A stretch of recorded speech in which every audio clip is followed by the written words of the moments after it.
오늘의 말씀은 율법 교사의 질문에 대해서 예수님께서 대답하시는 내용입니다.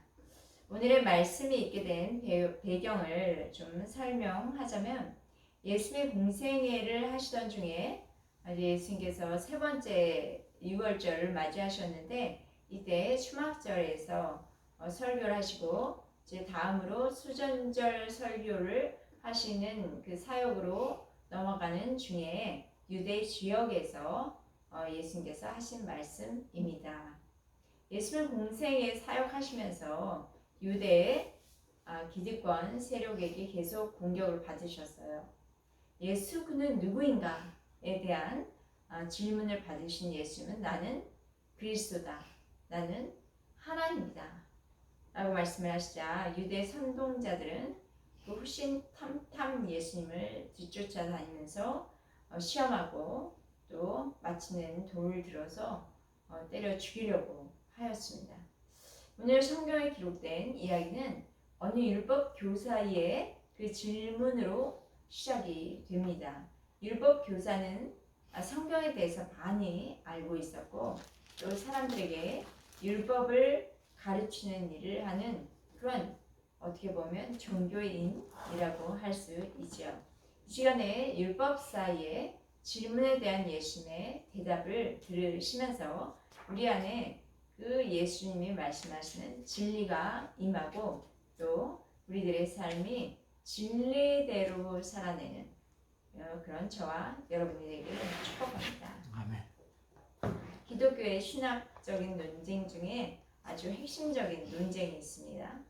우리가 구원을 받는 것이 믿음으로 받는 것인가 아니면 행함으로 구원을 받는 것인가에 대한 논쟁입니다. 예수님께서 공생애의 사역을 하시는 동안에 율법주의자들을 비판하셨는데요.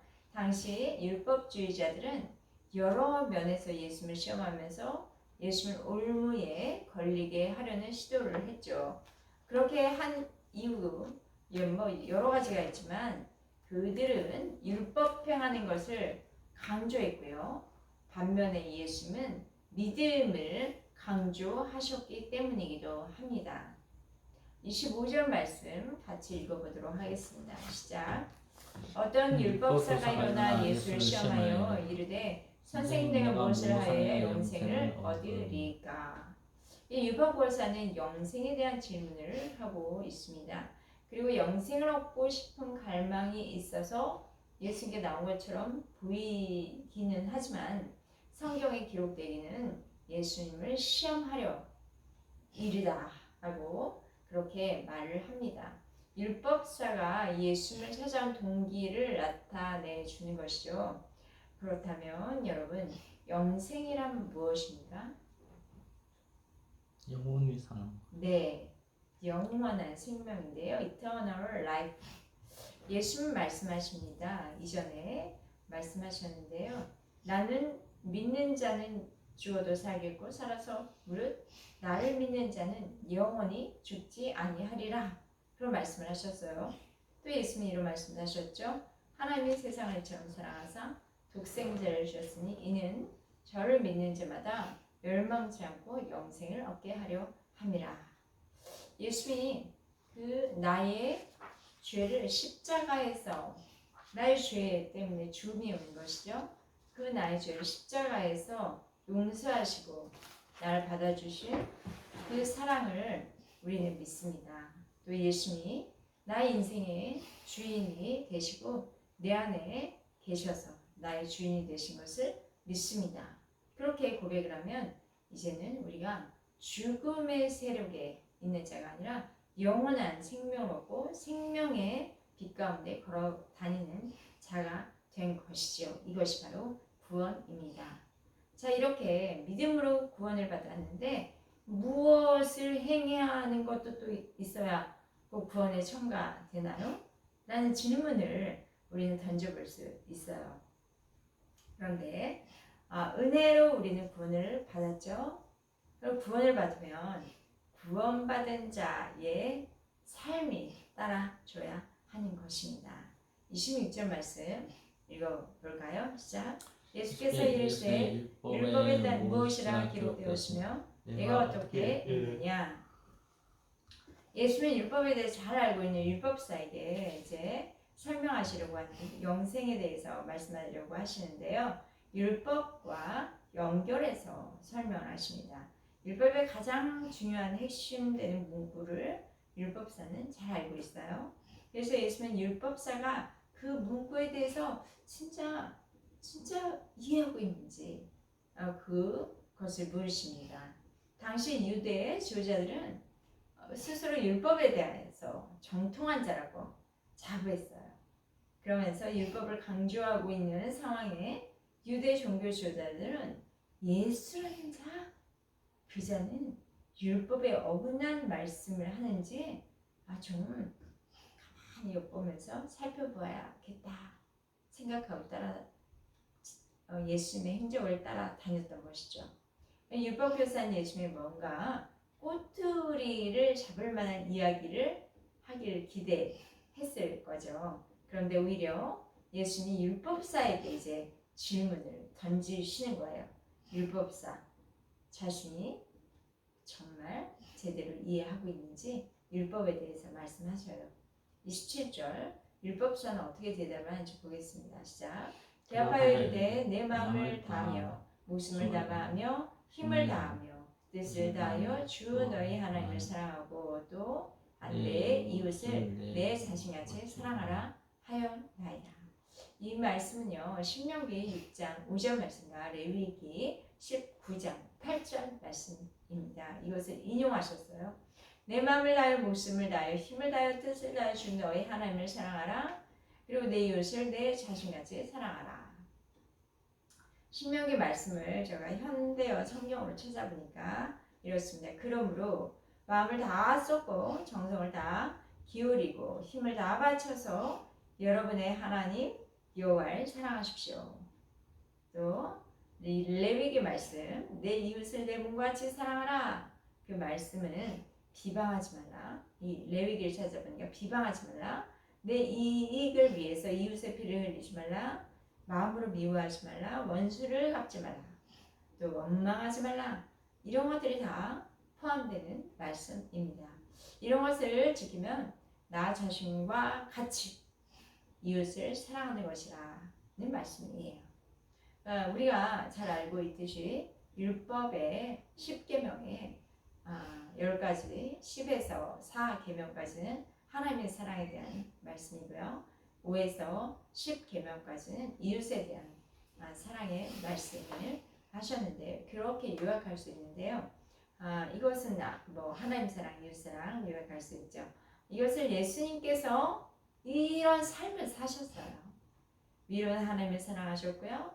이 옆으로는 세상의 죄인을 사랑하시며 자신을 십자가에 내어주시는 사랑을 보여주셨습니다. 이것을 통해서 예수님의 삶은 율법의 완성을 이룬 삶을 사셨습니다.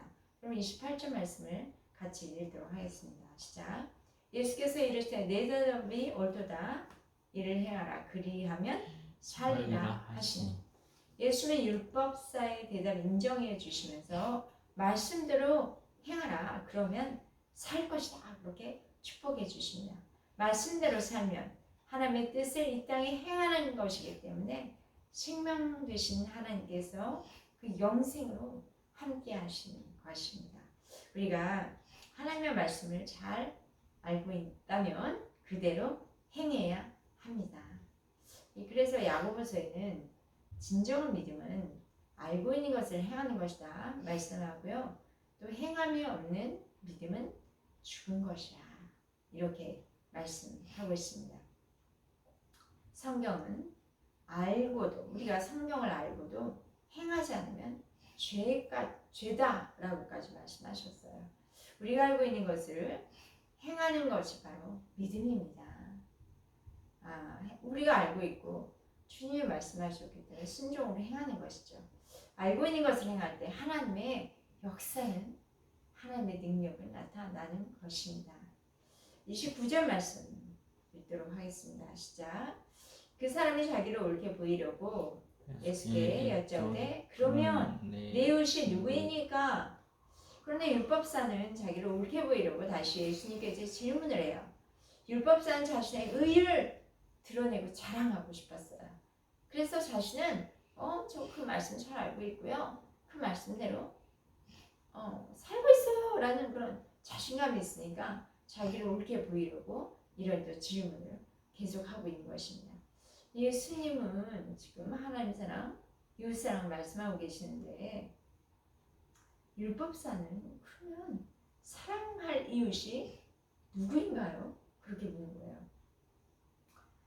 여기 계신 저희들, 저와 여러분도 하나님을 사랑하시죠? 아멘. 근데 우리가 사랑할 우리의 이웃은 누구인가요? 그것을 알고 싶습니다. 저희도요. 예수는 한 가지 사건을 앞으로 말씀하시는 한 가지 사건을 통해서 율법사 자신 또 여기 있는 우리 모두의 자신의 모습을 살펴보도록 하십니다.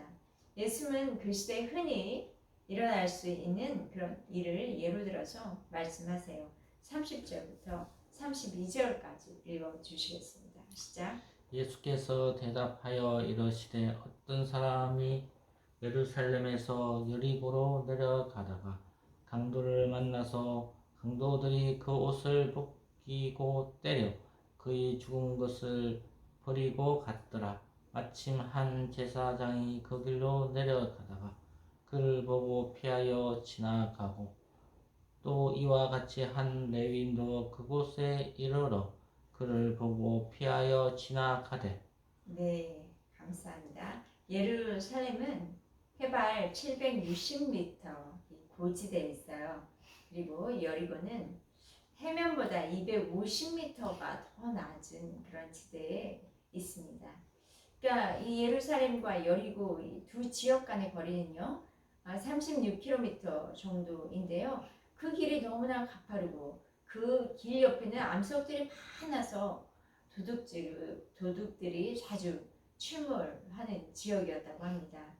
그러니까 AD 4세기 말까지도 그 길에는 강도떼들이 횡행했다고 그렇게 기록되어 있습니다. 예루살렘에서 여리고까지 내려간 도중에 지금 어떤 사람이 강도를 만난 사건이 지금 기록되어 있어요. 강도들은요 너무 무지막지해서 어떤 사람의 옷을 그냥 벗기고 때려서 거의 죽이다시피 하고 가버린 것이죠. 그 사람은 이제 버려진, 어떻게 아무도 돌보지 않는 버려진 상태에서 오래 있었던 것 같습니다. 이 사람은 누구의 돌봄을 받지 못하기 때문에 비참하게 이제 죽을 수밖에 없는 그런 신세가 된 것입니다.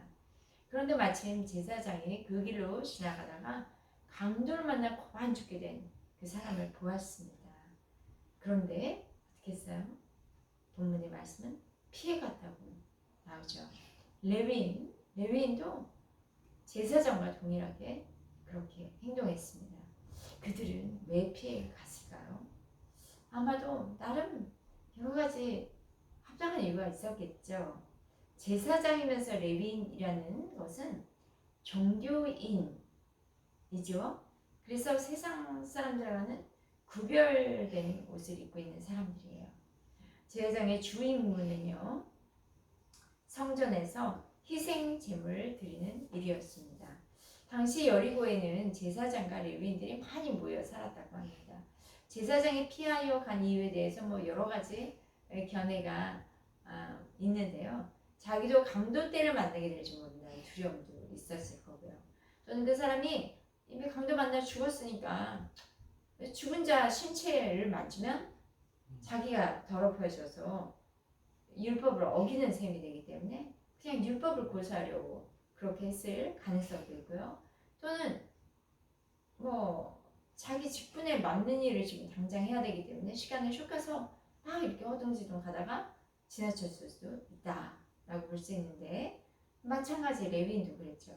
레위인도 성전에서 제사장을 옆에서 도우면서 예배를 준비해서 일하는 사람이기 때문에 길가에 쓰러진 사람이 불쌍하긴 하지만 자신은 그 예배의 준비를 하려고 그 사람을 피해서 빨리 갔을 것이다. 어쨌든지 더 중요하고 급한 일이 있었으니까 우선적인 일을 하려다 보니 그냥 지나간 것이겠죠. 강도 만나 거반 죽게 된 사람을 돌보는 것은 내 일은 아니다 라고 여기거나 또는 마음이 동하지 않을 수 있습니다. 거반 죽게 된 사람, 이제 의식이 없고 율법사 자신을 주변 사람들이 지금 보고 있진 않아요. 그러니까 그냥 지나간 걸 수도 있어요. 왜냐하면 율법사 같은 사람에게는요, 타인이 나를 어떻게 보는지가 중요한 사람인데, 타인이 만약에 보고 있었으면 뭐 강도 만나 죽게 된 사람을 조금 돌보는 신용이라도 할 수 있을지 모르지만 지금 아무도 없었고 강도 만나 거의 거반 죽게 된 사람도 의식이 없었기 때문에 그분은 그 율법사는 그냥 인정받을 게 없으니까 지나칠 수 있었을 것입니다. 여러분은 예배자이십니다.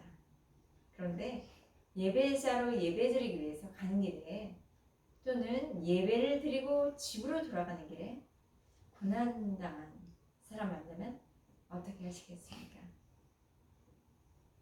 하나님께서 제게도 최근에 그런 율법사 같은 저의 모습을 하이라이트 해주시는 부분이 좀 있었어요. 그래서 오늘 말씀을 읽고 묵상하면서 나라면 이런 경우에 어떤 마음과 어떤 행동을 했을까 좀 살펴보는 기회가 됐습니다.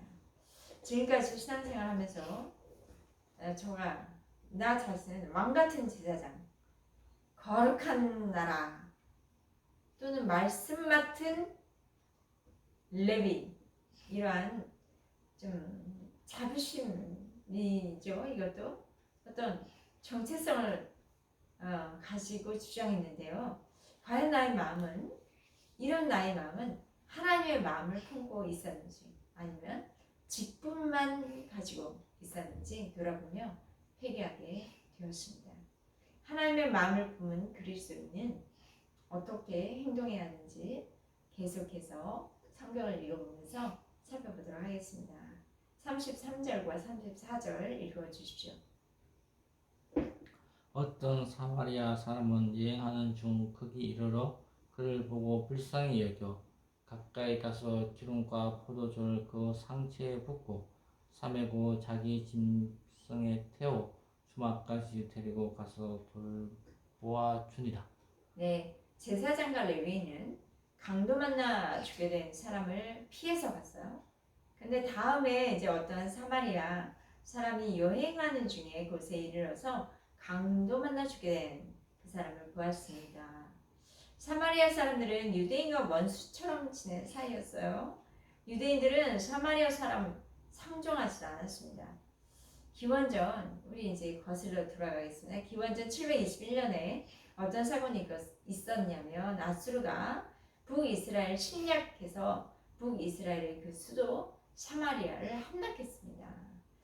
북이스라엘 사람들을 강제로 이주시키고요. 이방 민족 사람들은 사마리아로 이주시켜서 혼합민족과 혼합 정책을 펼쳤어요. 그러니까 사마리아 사람들이 혼혈족이 되어서 유대인들처럼 하나님을 섬기는 사람들도 있었지만 이방 종교를 함께 섬기는 사람들이 있었습니다. 그래서 유대인들은 그러한 이방 종교와 혼합된 사마리아인을 상종하지 않았습니다. 사마리아 사람은 유대인들에게 무시를 받기 때문에 유대인들을 좋아하지 않겠죠. 대립적이었습니다. 그런데 본문에 나오는 오늘의 사마리아 사람은 강도 만난 그 유대인을 보고 피해서 지나갈 만도 했는데 그렇게 하지 않고요. 오히려 사마리아인이지만 강도 만나 거반 죽게 된 그 유대인을 보고 불쌍히 여겨서 돌봐줍니다. 그에 대한 치근한 마음으로 갔다, 그렇게 표현되어 있죠. 그의 상태를 보았어요. 또 그의 필요에 따라 돌봐주는데요. 자기가 가지고 있는 기름과 포도주를 그 상처에 붓습니다. 그 이스라엘에서의 그 기름과 포도주는 상처를 치유하는 그런 약재료가 되기도 했습니다. 맞아서 찢어지고 멍든 곳에다가 기름과 포도주를 발라 소독을 해주고요. 그 통증이 가라앉히게 되었습니다. 또 상처에 세균이 들어가지 않도록 통증이 완화되도록 또 이렇게 쌈에 얻어주고요. 그리고 자기가 타던 짐승에 힘이 없으니까 걸어갈 수 없으니까 거기다 태워서 주막으로 데려가고요. 그 죽게 된 사람이 편히 좀 쉴 수 있도록 쉼터도 마련해 주죠. 그리고 또 계속해서 자신의 시간을 내어서 돌봐 줍니다. 어쩌면 강도 만난 사람이 죽을 수도 있지 않을까요? 그렇게 되면 그 강도 만난 사람이 죽어버리게 되면요, 자기는 살인 누명까지도 쓸 수 있는 어떤 위험의 요소가 있어요. 오해받을 수 있어요. 이런저런 상황, 또 먼저 계산하다가 먼저 죽어간 사람 살리는 것이 우선이 되지 않고 그냥 자기 계산하다가 맞출 수 있습니다. 그런데 사람이 먼저 보였어요. 그리고 살려야겠다. 그 마음이 가장 우선이었습니다. 35절 말씀 읽어주시겠습니다. 시작. 그 이튿날 그가 주막 주인에게 데나리온 둘을 내어주며 이르되 이 사람을 돌봐주라. 비용이 더 들면 내가 돌아올 때에 갚으리라 하였으니. 이 정도의 사마리아인이 강도 만나 죽게 된 사람을 자신을 돌보지도 않고 그를 돌봐주는 것도 하늘의 상급이 크다 할 정도인데요. 이튿날이 되자 주막 주인에게 또 돈을 주면서까지 당부를 합니다. 2데나리온을 주었다고 하니까 이틀의 품삯이 되겠습니다. 이 돈을 이 사람 좀 돌봐주세요.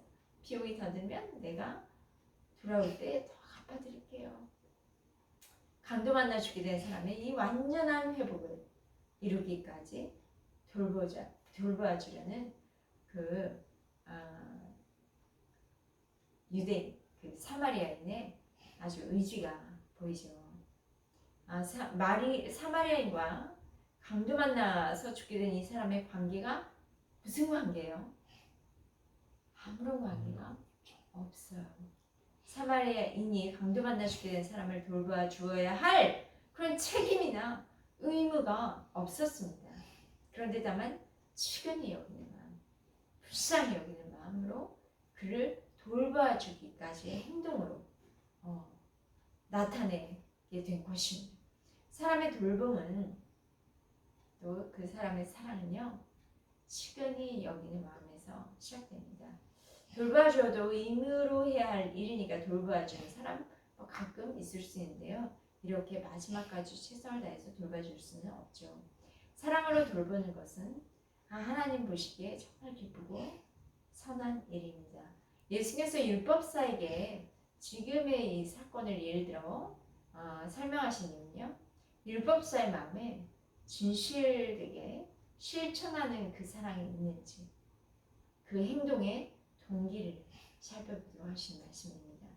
36절 함께 읽겠습니다. 시작. 내 생각에는 이 세 사람 중에 누가 강도 만난 자의 이웃이 되겠느냐. 율법사의 생각을 예수님이 물으십니다. 레위인 제사장, 사마리아 여인 이 세 사람 중에 누가 강도 만난 자의 이웃일까요? 저와 여러분도 대답할 수 있습니다. 우리는 이웃이라 하면요, 나의 이웃은 누구인가를 생각을 합니다. 그런데 예수님은 누가 그의 이웃이 되겠느냐 라고 질문하세요. 타인 중심에서 이웃이 되는 사람, 그런 사람을 찾으십니다.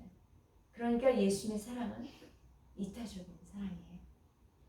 내 이웃이라고 생각하면요, 내가 도와줘야 할 사람이라고 여기면서 나 중심으로 사람을 돌보게 되는데요, 그의 이웃이라고 생각하면 그에게 이웃이 되는 사람을 찾으신 그 하나님을 생각하면서 내가 그의 이웃이 되어야 하겠구나 라며 자신을 내어줄 수 있습니다. 37절 같이 읽겠습니다. 시작.